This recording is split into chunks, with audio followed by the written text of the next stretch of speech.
Mr. Chairman, members of the committee, Michael Moore, House District 70. I come both as an individual and as a representative of House District 70 to support this bill. After hearing this testimony, I hope you would all say, from the movie Network, if you recall, I am mad as hell and I'm not going to take it anymore. Because that's exactly how we should feel about this reality that's just been portrayed to us. This bill is about the value of a day's wages. It's about the value of an hour's work. It's that simple.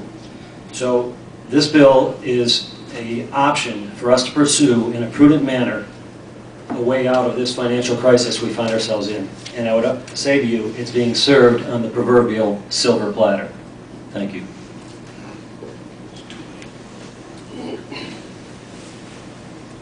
We've got a few minutes here if anybody on the committee has any questions. Mr. Chairman, is James Turk still on the phone?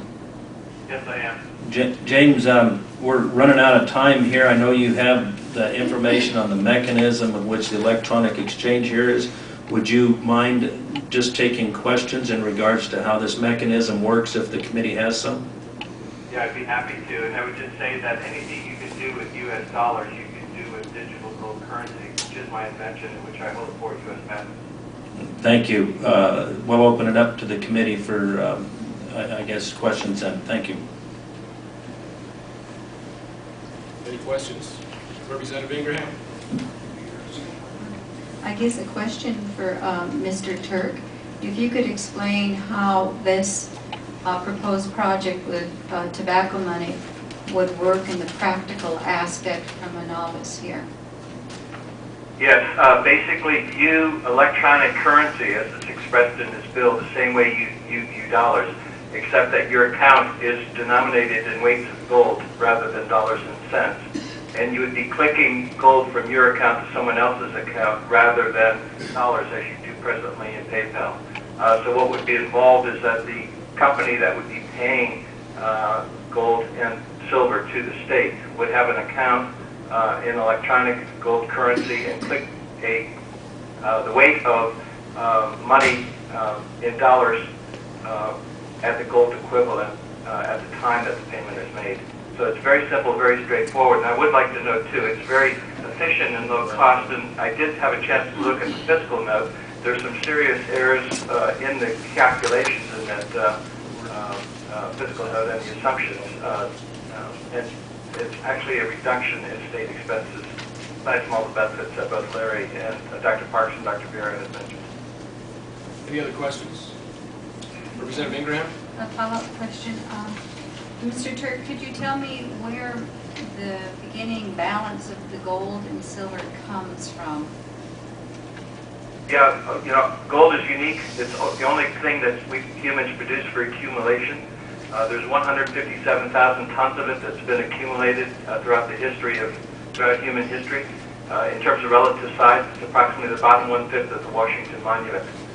That gold would be used as currency. The companies that are paying the tax would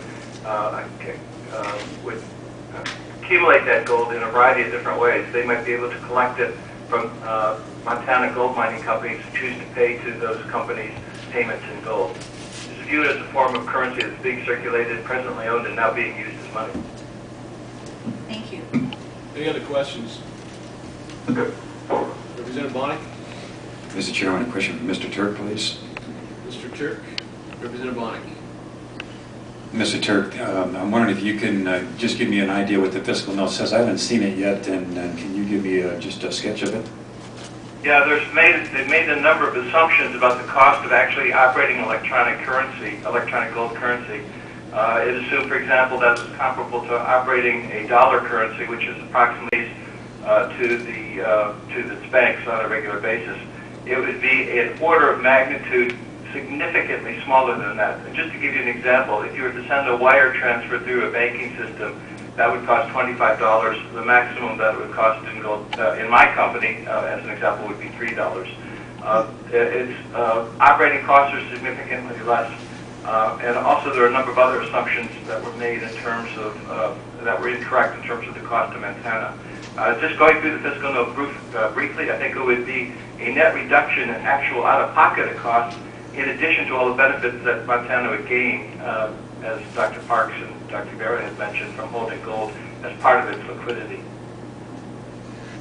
Thank you. Any other questions from the committee? Representative Bean. One maybe for the sponsor, and he can defer if he's not sure. Representative Wagner. Mr. Chairman, Yes, Representative Bean. Representative Wagner, could you explain to me a little bit how the tobacco tax is involved here, and is it an increase in tax or a transfer of the tax that's currently in existence, or what? Actually, Mr. Vieira is on the phone also, and they can correct me if I'm wrong, but no, there would be no increase in the tax associated with this process. And what was the other part of your question there? Well, I guess kind of the magnitude and how it would flow into this account, and maybe where it goes now. Exactly the way it does now into the state bank. The only reason that we're using the tobacco tax in this particular instance is that it's a very small portion of the state's budget. Uniquely enough, it funds health and human services, and because of the tremendous potential of stabilizing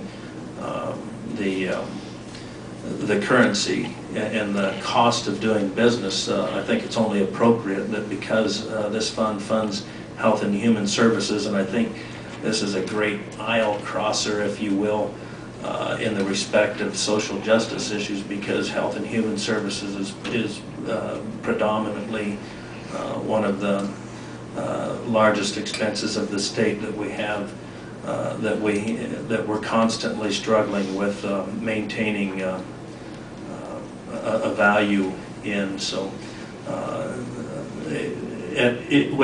it's my estimation that that would be the best use of this, to start with the people who would benefit the most from it. If I may make a comment, this is Edwin Vieira. The reason that tobacco tax happened to be chosen was essentially twofold. There has to be some input, compelled input into the state. Someone has to be compelled to pay a certain amount of gold to make this process work. That amount should be relatively small so that the system will be prudent, not trying to go too far, too fast. And the tobacco tax is a discrete tax that is laid on a relatively small number of companies that are liable for it. So it also limits the burden of the tax, although it's relatively small in terms of their accounting, so we have to set up another account to pay it. Their actual burden will not increase. The same amount of purchasing power will simply be paid in gold as opposed to being paid in Federal Reserve note values. And the idea here was to combine all of those together, and it just so happens that the tobacco tax works out to be a number that's sufficiently large but not too large. It deals with a relatively small number of payers. As was just pointed out, it's a tax that relates directly to health and welfare of the people. So all of those things work together, and that's why it was chosen. Any other questions? Representative Brown? Mr. Chair, just for the freshmen on the committee, the tobacco tax certainly does pay a portion of health and human services, but it does not fund the entire department. Thank you, Representative Brown. I didn't mean to imply that that was the only one, but one of the primary reasons that when I read the bill, I didn't make no objections to the tobacco use. Thanks. Any other questions? Seeing none. Representative Wagner, would you like to close on your bill?